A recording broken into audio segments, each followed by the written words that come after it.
alhamdulillahi rabbil alamin Allah اللهم صل على سيدنا محمد وسلم وعلى اله وصحبه وسلم en calmini dendangal lasliyankoɓe l'islamiyankoɓe nde sonno Cheikh Omar wi Fouta firti ko gueɗe tati Fouta wiyeede Fouta lasli e l'islam e leydi waala ɗum ɗo woni toɓɓere Fouta lasli e l'islam e leydi waalo lasli o Fouta no tongi e sariye kala ko mbawɗa wonde sa cubballa sa gawla sa bayla sa bambaɗo sa jawanda sa pulla sa torodo sa maato sa bambaɗo kala ko mbawɗa wonde e nder Fouta aɗa jagge ko gonɗa ko so kesi a dañi ñalawma mo ganduɗa ko ñalawma ma weltare leƴƴi keddiɗi nder Fouta fof gara janta e ma nden ɗon jonɗon ñalawma o ɗum woni o wi toɓɓere witende lasli kanko Cheikh Omar de l'islam o kala leydi nde wona Fouta mbo haali tanum goɗɗiɗaɓo fof taka portade yo rewe Allah illa Fouta taniraɓe 17 limta goto fof fintan juuli hay goto wita min tuubdi ɓi Foutanke ɗum woni ko wi ko l'islam o leydi waalo Dagana e Bakel kala mo hoɗe nder ngol ciifol waalo ala ɗo mbawɗa jorɓade mbiya ɗo wonno guesa tanam wona e Fouta jeyɗa ɗum noon waɗi kanko Cheikh Omar o wi ko lasli e l'islam e leydi waalo ɗum firti Fouta ɗum noon eɗen calminira dendagal bandiraɓe ɓe e morso bita Rasulullah jarama naatirde men e fannu deftere witende Safinatu Sadati ɗo witende khaliqi khayrin khalqi hamdullahu ula ala basi fina wa minna wa gadala ala narsima ala ula sakanil ala ibadillahi bil majid wal ula habibun bihi yudillahu yaqalu salatun wa taslimun al ali ulan ala rabbil wa ala khayzi diskar la sala ala innahu badrun izalam rasala atamul wara zahan wa bahar masala nabindahu ala al jinan mubawwau hudan malakala amma raftaka fuzula wa amma jalid bin wa tamara guzula wa ala al wara qurran wa salat guzula ibadillahi bil majid wal ula rasulun safiyun fil qiyamati mal jawgala kullu bagin kana fi lardi gadala wa hajara lil mawla fasar bil ala ودابة دار الحق تدرد الأرى على جل الورى قدرا وعد والمسألة نبنده على الجنان مبوأ ألا إن فردا كان ميلاده السنا وأما الورى إذ كل بدل له سنا وما به نفن قد أبدل السنا حق عباد الله بالمد وسنا حبيب سفي لسدائد يخبو إن شاء من يريدو دندانغال بسبو رسول وني سريفابي دندانغال لنيول شيخ تجاني ha tengte galle Sidi Mamadou Habib en calminiriɓe ɗo en calmini ɓesgu Cheikh Mouhamadoul Ghali en calmini ɓesgu Jobba Adam Iliman on wiyete Cheikh Oumar Foutiyou kanko wiyete amiral muminina muntaqi lillahi arifu billahi ceerno joom kastu labade sahibar wiwaw koɗo wuuro mbiyata joom wuuro Allah sara on wiyete Cheikh Oumar mba inde mum waɗa ayna baaliɗe mim ara ayna baali ɗo firtaka capanɗe jeeɗiɗi ɗum o wondata e men mim o ko capanɗe nayyi o jangge sernaɓe ha timmi capanɗe nayo ko ɓuuri ko hawnade hay goto meeɗa dañde ceerno ma wonti almudo ma tawne wela ene wawi kay neɗɗo wona ceerno ma jangguinma martaba ar jigui ko Allah tottata dañaka ceerno ma dañani kono ceerno ma kay wontata almudo ma kanko noon kala gonnoɗo ceerno makko o soodat barke ɗe ha timma caggal mum jiya e makko ko jiidani e ko jangguinnoɗaɓe ko gara e makko mbiyama Cheikh Omar min de ko gandunomi komi jangguinima welede Allah nde keɓɗa nde no waɗɗawam hen garta goɗa less makko tawne welma nden ɗon ɗum tawne wela ɗum woni seernaɓe makko gonti alɓuɓe makko tawne bela saabu ƴewta ɗum tan ke Alpha Amadou mawni ko Alpha Amadou kañum janguinannoɓe ganduɗa holno sawta ganduɗa harfu moƴƴirta ndeysan ko wiyete ko bayana ɗum no janggi ɗum ko sinthiou dangde kono ɓe fof de garti hande ndu waɗato ko Cheikh Omar tene beela nde wonno nde jaaɓi ko Allah waɗi ko nder on saha ara o ko temeɗɗe ɗiɗi fannu o ɓe mbi fannu kono ko temeɗɗe deftere Cheikh Omar ɗum waale hoore makko anduɓe ɓe fof qirrima kaamilo o no fotiri so rendinama duppama ma yoolama kanko omo jogui ganduɗa dalilu Allah ne tottima bawal artiri ɗum taw harfo waala ladde ɗuwaro telinno ɗum noon mi andinma Boubacara Ba ceerno Mountaga Amadou Mountaga Cheikh Omar Boun Saïd Boun Ousmane galle makko fof no fotiri eɗen calmina ɗum e oɗo jamma galle Alhaji Mamadou Moussa Ly e gardugol ganduɗa ceerno Hamidou Mamadou Moussa Ly e dendagal miñiraɓe mum eɗo mbaynoɗen joni ganduɗa Pikine hoɗo gorko tedduɗo biyeteɗo Saydou Nourou musnuɗo kosam sohna Fadima Nadir Cheikh Omar Boun Saïd Boun Ousmane sen kaali ɗum ɗo tuggude ko Alhaji Mamadou Moussa Ly dañi ɓiɗɗo debbo e ɓiɗɗo gorko kam fof ɓe calminama galle ceerno Djibrilu wonto nokku biyeteɗo Kees e miñum biyeteɗo Nour e dendagal wondiɓe Nour to nokku daral to kamɓe fof en calminiɓe ndeɗo hirde dendagal ganduɗa ceerno Mamadou Jimbi wondiɓe makko e yiɓɓe makko ɓe calminama e ndeɗo jonde biyeteɗo ceerno Boubacara Deme e Mamadou Deme ndeysan kamɓe fof ɓe calminama e ndeɗo hirde dendagal wonɓe ɓe ganduɗa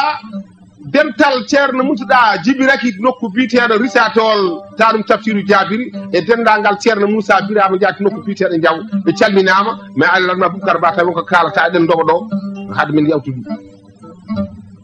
eyi Abdoul Ata biyeteɗo Saydou Bakki de ene heeɗima ɗo ɗo kalɗa biyeteɗo Habib Mountaga ɗa ha Cheikh Omar ne heeɗima ɓesgu ɗa ha Mountaga ɗa ha Cheikh Omar to Kaolack ganduɗa kamɓe fof ɓe jooɗiɗo sohna Ami ɗo musnuɓe kosam belɗam ɗam ne keɗima ndeysan dendagal almuɓe sohna hono ganduɗa ceerno Basirou Mountaga ɗa ha ne keɗima ceerno ya mbimami Boubacara Ba gorko biyeteɗo Gimba Sakho Amirou Tamba nde Allah hoddiri nde Cheikh Omar Fouti ari ha yiiti ganduɗa karawal ngal sifaninoɓe ɗum ko Rasoulou bil haqqi wiima ganduɗa soka yeehi ha yi karawal taw wona tocconde soɓe ala hen takkede barguel memani hen ko on ganduɗa koolaɗo ma famata sallunguru heɗo ko dillata e nder leydi he dillata ko noon ko noddinago nanata taw ko nder leydi nanirɗa ɗum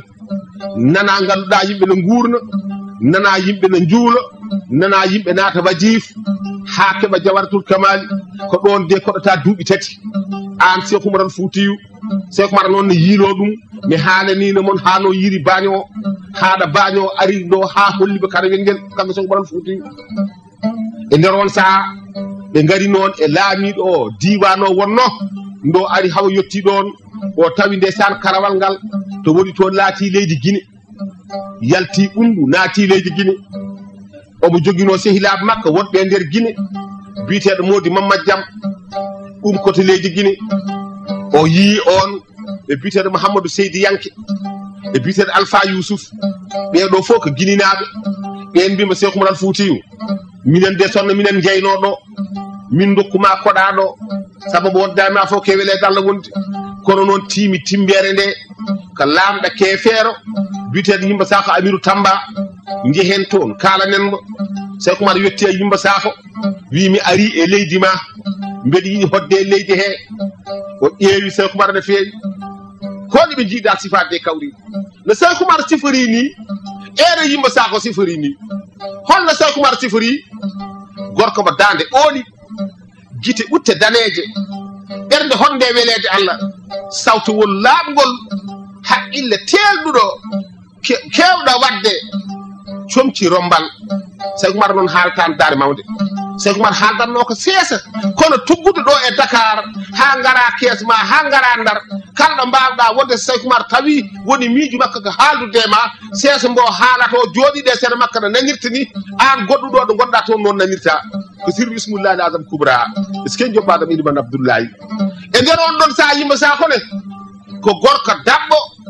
mo hinere leliide ha cikka gisɗe ɗiɗi ene jeendira haqqede hinere nde way lelade ñaasode gonɗe haqqillo so ngabli jirta gagguti ɗe ko sawda ene wone ñiiƴi ɗe puun funki ko wiite gora e sinne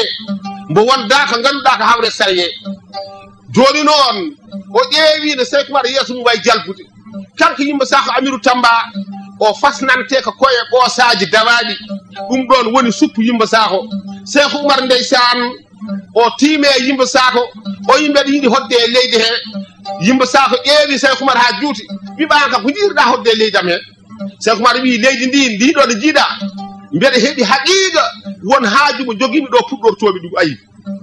sonno wiyina holko haajo woni so Cheikh Omar haali yamo jaɓata kono ɗemgal makko jaggama holko are makko kanko Gimba Sakho wiida hoɗata ɗo noon sona joɓa sagalla won wiyoɓe sagalla won wiyoɓe kubbal won wiyoɓe galak won wiyoɓe ɗum lempon ɗum fode ɗum wiye ni o haalde Cheikh Omar ɓe nanodiri e muuda kanŋe ndeysan Allah hoddiriɓe kaldi sagalla o muuda kanŋe par hitande Cheikh Omar haftima ɓe jaɓodiri e ɗum ne andi oɗo lempon maaro sako ko firtoto nden Cheikh Omar fokkiti o wi nodditane kam nottane kam Cheikh Omar noddita o wi le gabdi noon no way ni welte sabu ɗo toɓane heewi te mbattor remde ɗo gawri heewa ɓooya mbatta wiida ɗo watta mi yitere min komi laaɓa te ganda ka miskina te mi andin maɗa koɗata to an kam holto woni toon Cheikh Omar sifi diwan o wi he toon kay neɗɗo hoɗata toon min laamiɗo mi meeɗa susde yaade toon wonno luggere nde e bawde Allah karawal ngal woni ke hakkude luggere nde ko ñagaji goni toon aɗa tawa toon katamaji aɗa tawa toon ñiiɓe aɗa tawa toon barode aɗa tawa toon gadaji aɗa tawa toon caamaɓe ala fof ko ala toon say natoyta toon kono ko nden ko karawel ngel kanko wi toon neɗɗo wawa toon hodde ko anda Allah no walli Cheikh Omar kay ko kañum renanano ngal karawal Cheikh Omar wi kono ko toon tan jinmi o wi kono noon mi andinma kadi gueɗel gongel kadi ne woodi sa hoɗi toon da watta tata